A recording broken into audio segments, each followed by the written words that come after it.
الشيطان الرجيم إن الله وملائكته يصلون على النبي يا أيها الذين آمنوا صلوا عليه وسلموا تسليما اللهم صل على محمد عبدك ورسولك وصل على المؤمنين والمؤمنات والمسلمين والمسلمات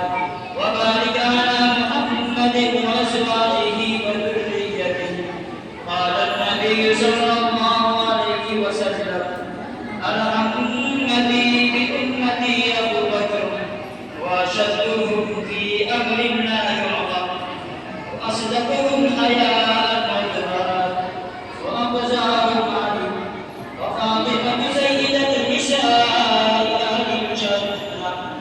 والحسن والحسين سيدا شباب أهل الجنة والحمزة أسد الله وأسد رسوله اللهم اغفر للعباس وولده مغفرة صائلة ومغفرة لا تغادر ذنبا